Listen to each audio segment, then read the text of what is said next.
আপনারা মনোযোগ দিয়ে ভিডিওগুলো দেখবেন।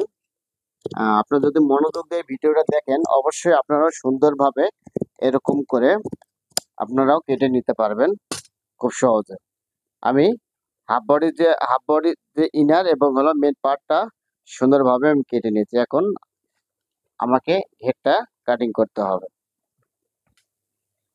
হেডটা কিভাবে কাটিং করতে হয় আমি সহজে আপনাদেরকে দেখাই। কাপড়টা প্রথমে এরকম ভাঁজ আছে। এই কাপড়টাকে, এটা হলো মেন পার্ট, এটা হলো উল্টা পার্ট। কাপড়ের এই মাথা এবং এই সাইডের এই যে এই দুই মাথা একসাথে করতে হবে।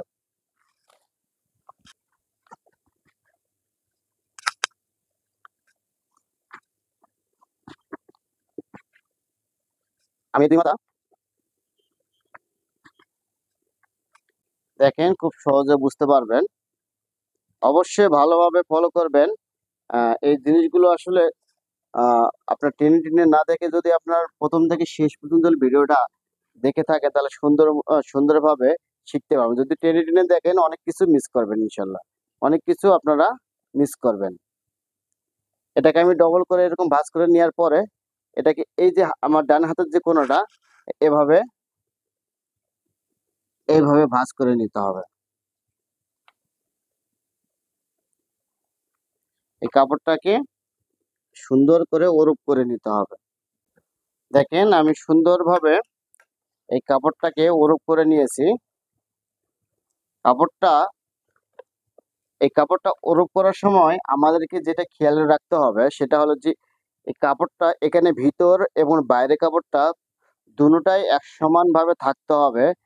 আর এর ভিতরে যে এই কাপড়গুলো এই যে সাইডের যে ভিতরে কাপড়গুলো এগুলো সবগুলো এক সমান থাকতে হবে।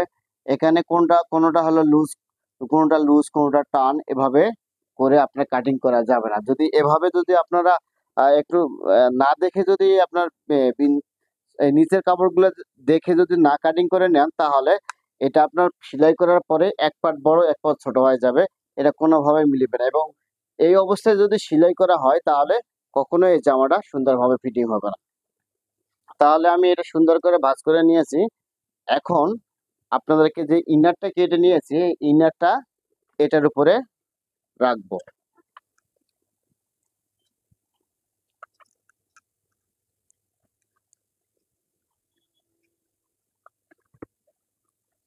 আমি সুন্দরভাবে আমি ইনারটা মেন পার্টের উপরে সুন্দর করে বিছিয়ে নিয়েছি। দেখেন খুব সহজে আমি সুন্দর করে ইনারটা এখানে বসিয়ে নিয়েছি। এখানে তারপরেও চেক করে দেখতে হবে যে আসলে কোমরটা ঠিক আছে কিনা। যে কোমরটা আমাদের ঠিক আছে। এখন এখন আমাদেরকে যেটা করতে হবে, যেহেতু ইনার তো হাফ ইঞ্চি শর্টকাটে নিয়ে আর ইনার যেহেতু 2.5 ইঞ্চি শর্টকাটে নিয়েছি, এখন এখান থেকে আমাদেরকে মাপটা ধরতে হবে।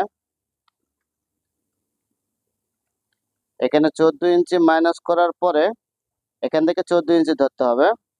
সরি, 14.5 ইঞ্চি ধরতে হবে। 14.5 ইঞ্চি ধরার পরে এখানে কত লম্বা, 52.5। এই 52.5 ইঞ্চিতেই দাগ দিতে হবে। এখন এখান থেকে এখানে কত আছে, 38.5 ইঞ্চি। এই হলো 38.5 ইঞ্চি। এভাবে রাউন্ড করে চতুর্দিকে এভাবে সুন্দর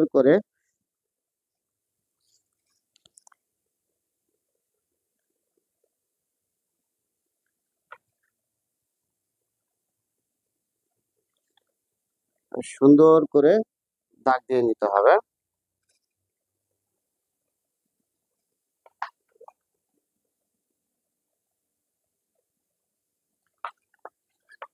আমি সুন্দর করে দাগ দিয়ে নিয়েছি। মূলত এই গাউন ফ্রক গুলোর নিচে যে ওরপ কাটটা দেওয়া হয় এই কারণে এটাকে অনেক ঘের হয়।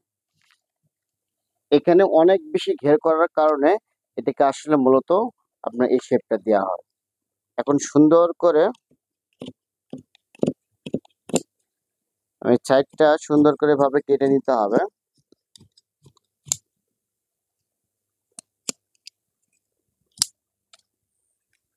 দেখেন আমি খুব সহজে আপনাদেরকে দেখিয়েছি কিভাবে এটাকে রোল করতে হয়, কিভাবে কাটিং করতে হয়, কিভাবে দাগ দিতে হয়। আমি পুরোটাই আপনাদের সাথে শেয়ার করছি।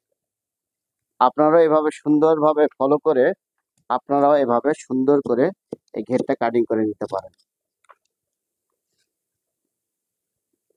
তবে এই যে রাউন্ডটা, নিচের রাউন্ডটা চতুর্দিকে এক সমান হতে হবে। এখানে কম বেশি করা যাবে না। যদি কম বেশি করেন ছিটানোর পরে এক সাইডে বেশি, এক সাইডে কম হয়ে যাবে।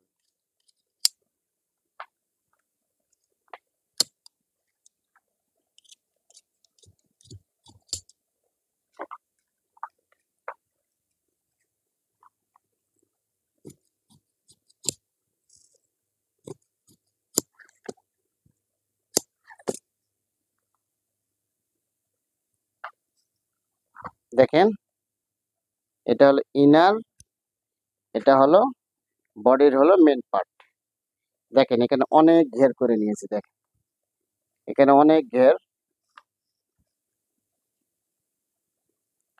এভাবে যদি আপনারা সুন্দরভাবে যদি ফলো করেন, আপনারাও সুন্দরভাবে এভাবে কাটিং করে নিতে পারবেন। কোনো আপনাদের জামা অল্টার হবে না ইনশাল্লাহ।